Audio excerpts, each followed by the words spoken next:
With Usopp no longer part of the crew, the gang rent a room in town. Everyone's uneased by the events of the prior night. Meanwhile, unknown to them on that same night, there was an attempt at Iceberg's life. The entire town comes to his aid, and when he finally awakens, he recalls the people responsible were a masked individual and Nico Robin. Now with Robin involved, the entire city hunts down the Straw Hats. The Galley Law hear about a fight between Luffy and Franky at the dock and set out to bestow vengeance. Luffy, unwilling to accept that Robin had a part in the assassination attempt, seeks out Iceberg. Episode 239 ends with Iceberg requesting to see Robin once more, and Robin listening to the citizens of Water 7 demand that her fellow crewmates be sent to the gallows. You know, I'm glad we have these summaries because I legit forgot everything I watched yesterday. Proud of you. God damn, dude. Also, I forgot to mention this to you guys. So I actually rewatched the movie that I put money on, and I'm reduxing that to 4 episodes of the normal 97 show because it doesn't make any fucking sense. They jump like fucking 15 years in one movie. Damn, that's some Sword Art Online levels of pacing right there. No, worse. Imagine first going to the first boss and then jumping all the way to like fighting Heathcliff at the end. That's what they did though. They went from 1 to 20 to 80 to done. Yeah. Fucking nonsense. Suddenly they're back in the fucking real world again. I'm so lost. What is happening? This is welcome to the Sword Art cast. What are we doing again? Is our point? Yeah. It's just, All right, so we open up and they leave the Mary with Usopp, and now they're staying at some random fucking inn. Where'd they put the trees? That is a really good question. that is a good question. Wait, what? The trees are gone. The tangerine, oranges, Yeah, tangerine trees. She stopped taking care The of them. tangerine tree. What do you mean? They're just gone. They uprooted them. They're not dead. They took them off the Mary. So where did the trees go? I'm just like imagining they haven't shown their apartment room, so I'm just not their apartment, the hotel room. So I'm just imagining that bitch is like a Christmas tree that's way too tall. There's 3 of them. Yeah, right. But 3 of them in their room, and they're just like shit. There's everything smells That's like true. tangerine. We did not see the insides of their rooms. They actually bought rooms just for the trees. Of course. That entire hotel is filled with Pretty trees. much, yeah. I don't think they're that big. That's still their bus. Jesus, their ship there. Yeah. Yeah, they took a look at the catalog, and all the good ships are there, like in the 40 to 50 range. Yeah, I mean the most expensive thing there was like 80 million, I think. That's still 20 million to fuck around with. And that was because everything was gold plated. What? You don't need that. that was the That's pimp true. my ride prices. Like imagine if they just got a normal car. And then Iceberg was shot. Yeah? Huh? What you said? Yeah, that happened. That did happen. 5 times, in fact. 2 in the front, 3 in the back. This dude's giving Koza a run for his money, I'll tell you that much, dude. That's what I was thinking, dude. I thought the same thing. I was like, I'm pretty sure that's the same number of times Koza got shot, and he's fine. So clearly Iceberg's going to be totally all fine. You wouldn't know he was in a coma a couple hours ago. Yeah, and then after Iceberg wakes up, obviously, the $1 million question is who the fuck shot Iceberg? They have like a whole CSI scene, like all the CSI people will roll in. They got their gloves on. They're taking pictures. They're like, who killed them? Who killed them? Iceberg's like, no need for all this. I know who killed I me. remember. This is actually kind of a really fun dynamic for the town, too, because this is like the first time we've seen in the One Piece universe them have like, I don't know, maybe a society that's relatively similar to ours. Like, we haven't seen paparazzi. Yeah, Alabasta was a dead country. Skypiea was unknown to the world, apparently. Jaya was just big chillin'. Little towns, they never really spent enough time. Logtown didn't have anything going on. Logtown was probably the closest thing. Logtown probably did have some of the stuff, I would say.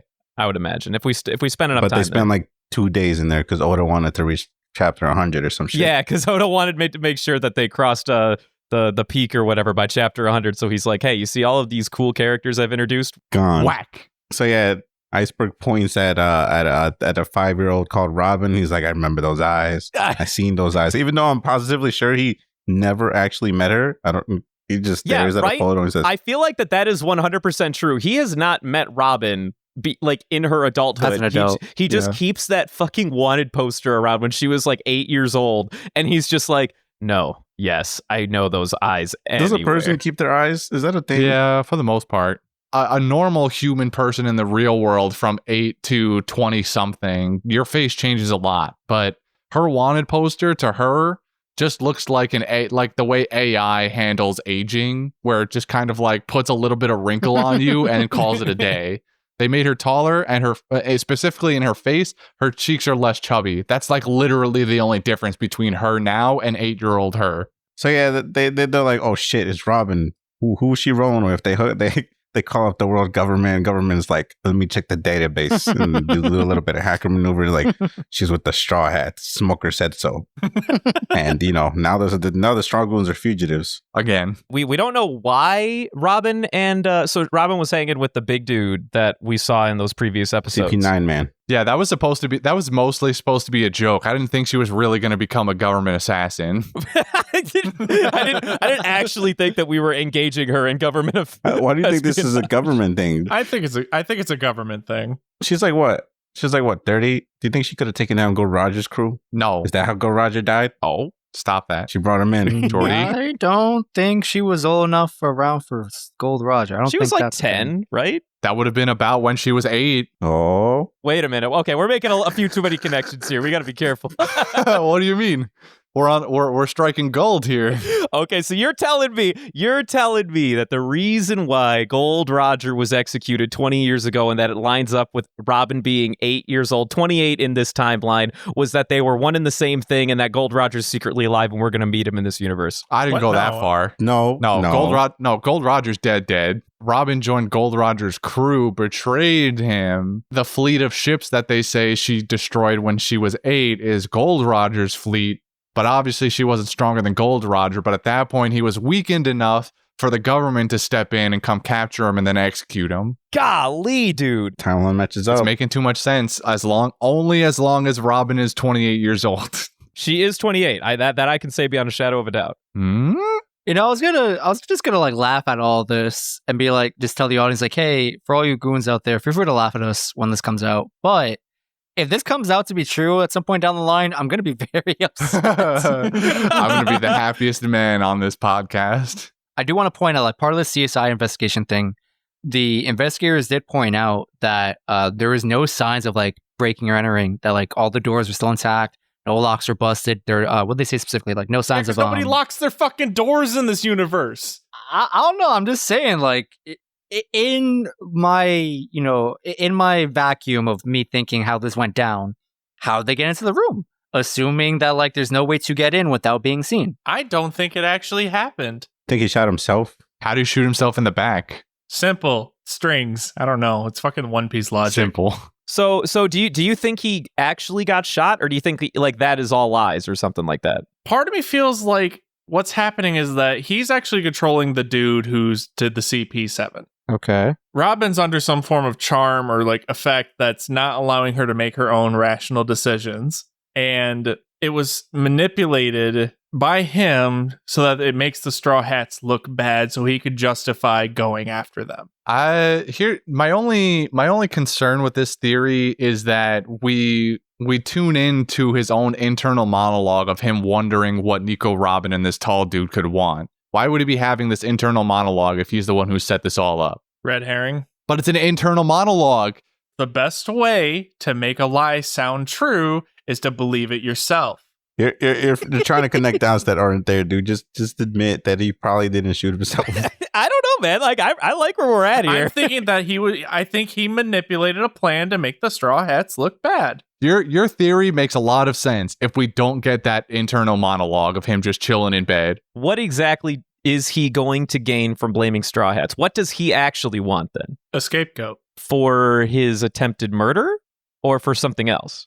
The reason why he would want a scapegoat is because he's trying to draw attention to that instead of what he's actually doing. The crocodile strategy. And then in addition to all of this, of course, we also got wind that there's going to be Aqua Laguna, which is like an annual storm. They parallel this from, since we're already in Venice anyway. Venice has the same thing, but it's like a couple inches of extra water that puts the sidewalks and like, you know, the first inch or two of your house foundation underwater, but otherwise it's not fully submerging like the lower quarter of the island, like this Aqua Laguna is apparently going to do.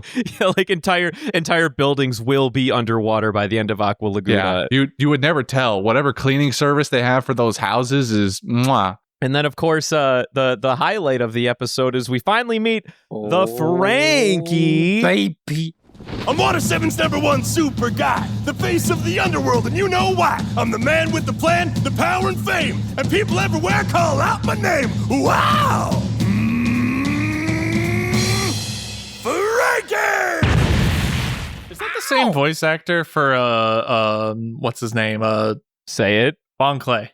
My boy. So the guy who voices Bon Clay, he made that voice all his own when the anime was originally airing in Alabasta, and when Oda was watching it, he did not envision Bon Clay to have a voice like that at the time, but he loved that dude's talent and interpretation of Bon like so much that he low-key wrote Franky for this guy to play. Yeah, so they gave him the same character, but a cyborg now. Yeah, it's like, dude, Franky is the same character.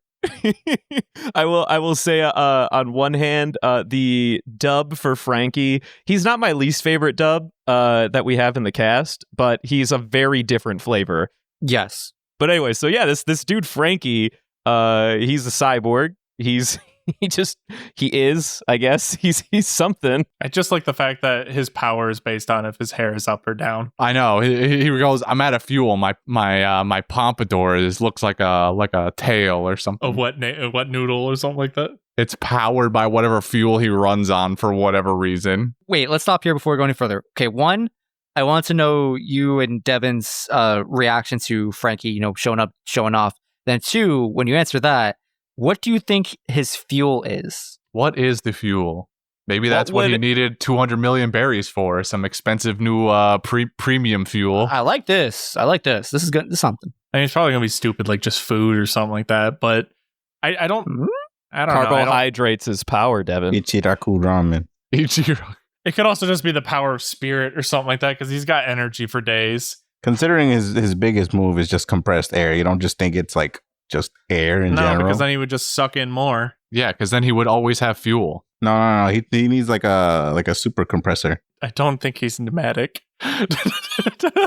But at the same time, we have cyborgs, so it could literally be fucking anything. Right. Just so we're clear, we did establish that you can just be a cyborg now. Yeah. Yeah, did you guys see the fact that he just has hands that come apart? Yeah, I very much did. He's got a few different types of guns in there. Go, gadget, fist move. He's got a scope. He's got that giant air cannon that he can just suck in air. He's got a metal nose. They destroy that shipyard, dude. Dude, it's annihilated. They? What do you mean they? You mean Franky? Franky one-shot it. Luffy's in there. Luffy's fighting. He's shoving Luffy into all these things, so by proxy, it's there. That was all Franky. That was Luffy just getting thrown. I feel like the Galileo was not trying. I feel like if they really were trying, they would have killed Luffy. But that's just me. They definitely feel like they've held back a little here, but that's because talk no jutsu, I'm pretty sure. Mm-hmm. Right. Yeah. And also Franky's just on the side. Like, yo, this is my shit, dude. What the fuck? Franky said, "This is my prey." And they're just like waving Franky off, like, we'll deal with you later. Shut up. Franky's such a wild card too, because at first he was like, all right, well, I guess you guys can take straw for a minute, and then like after he was done with his brew, he was like, wait a minute. That's my job. Yeah. That's my prey. How many times I have to repeat myself? When Franky's introduced and it kind of cuts back to Iceberg, that's where it kind of reinforced my opinion about what's happening on the back screens, because Iceberg doesn't like Franky, clearly. No one likes Franky. We don't know why, but no one likes Franky. I don't feel like anybody does.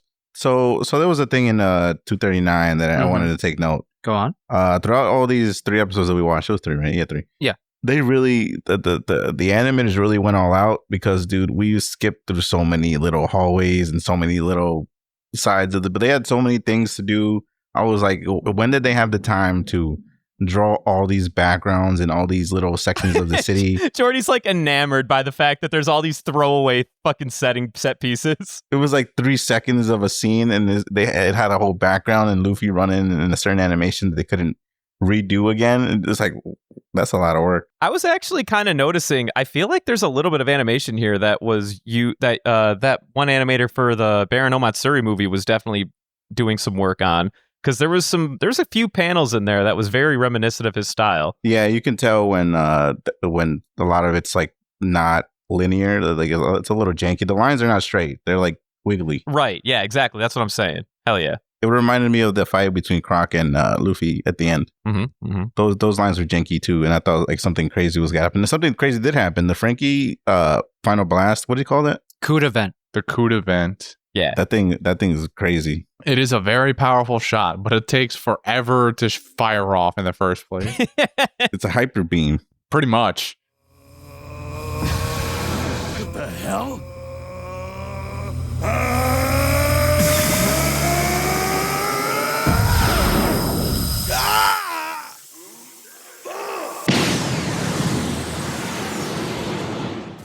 All right, I think that's everything. We're done here, right? No, we are not. What up, though? What up? Did Devon see him? I'm not the one that's good at spotting him. Devon, please.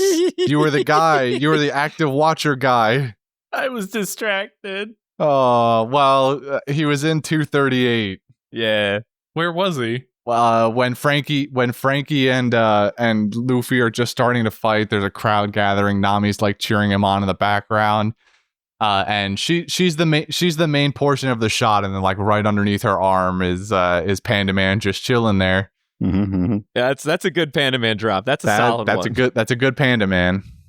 Feels bad. And then did you see the second one? There was no second one. Don't lie to me like this. You can't make me Devon. I am a shell of a man. Next week's 240 to 243. Do I have quotes? I'll be honest. I got like kind of nothing on this. There's one. not a whole lot quotable. No, yeah, no one really said anything of like note or merit. Yeah, like is that? I got exactly two things. We kind of touched on this a little earlier, I think, but I don't think anyone quoted it. It was when Sanji and Chopper were looking for Robin. I think Sanji says, "Could it be that we don't know anything about Robin?" Is there anything she likes? Ancient ruins! Stop saying that! There aren't any here! Fine, then you tell me what else she likes! I asked you because I don't know! Hey, don't get in front of me! Got it? Why not? Huh. When you think about it, we really don't know that much about Robin, do we?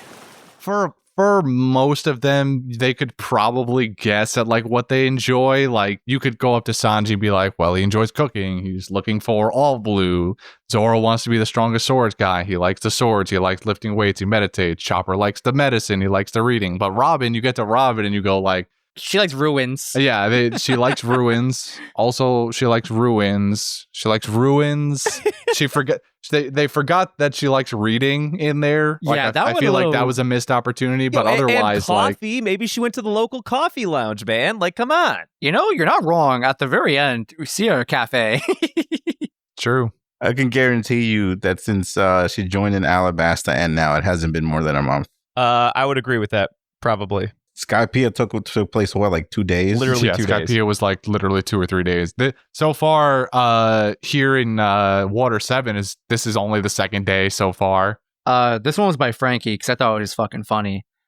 He was talking to Luffy, and I think it was after Gallilaw shows up, and they're like, "You guys shot Iceberg or whatever," and then Franky just comes out in the corner and says, "Are you all going through puberty, Damn hurting everyone you you. come across?"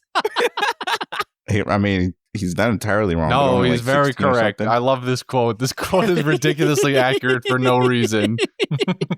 For those keeping track at home, Franky is 38 right now. Oh my God, is he really? Yeah, if you want to know.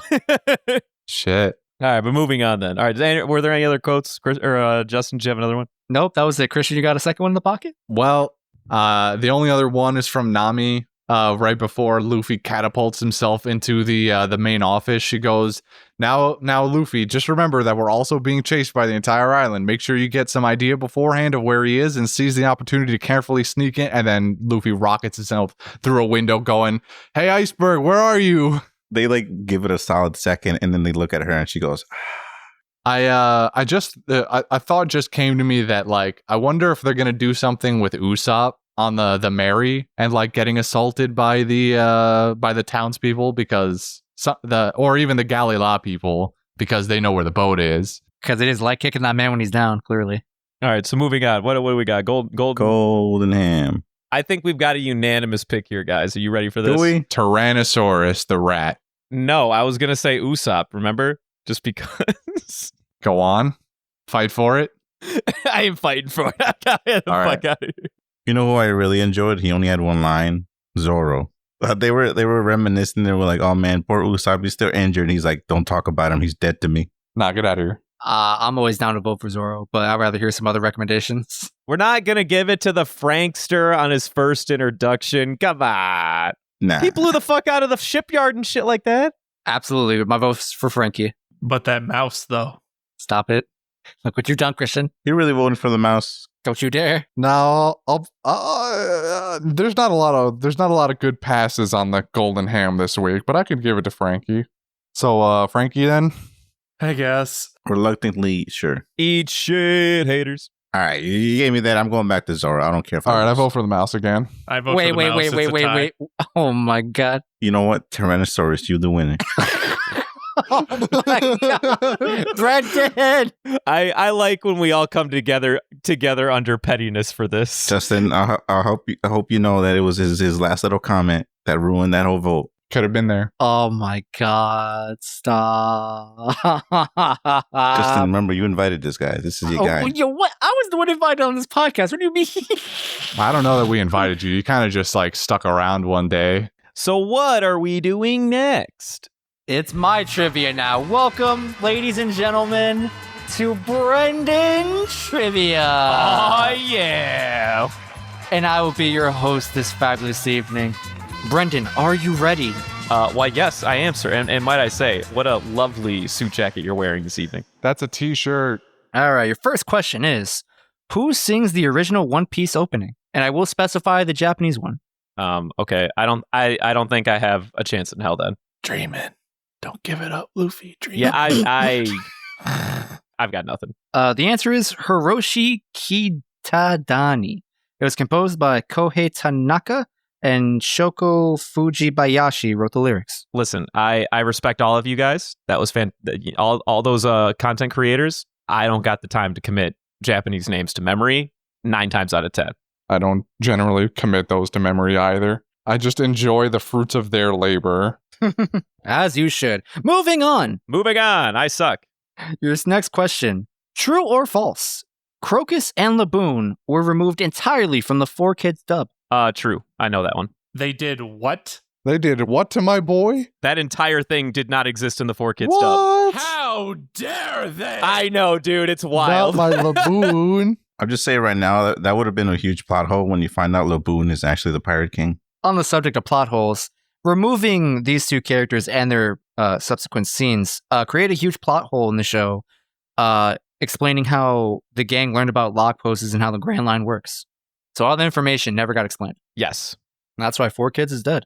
Next question, your last one. Are you ready? Yes. What kind of bird is Hatsuri, Lucci's pet? Oh, well, wait. Is that a trick question? He's not a bird, he's a drone. Considering birds aren't real. What kind of model is he? Yeah, which bird model is he? Is it what Luffy called him? Because if it is, it's a pigeon. But is it not actually or is it something else entirely? I would have guessed pigeon. Okay. I'm going with pigeon, but I'm a little worried that I'm going to find out that it's not. It's probably not. That sucks for you. No, come on, dude. What? They don't reference it. Luffy literally just calls him pigeon guy. Come on. Brendan, is that your final answer? Do you lock that in? I don't like the reactions I'm getting from the team. I'll be honest. I feel like I'm going to throw it away just to go for the meme and call him a drone. Is that your final answer? No, I'll go with pigeon. Let's do it. Pigeon. You locking that in? Locking it in. Pigeon is correct. Oh my God, thank goodness.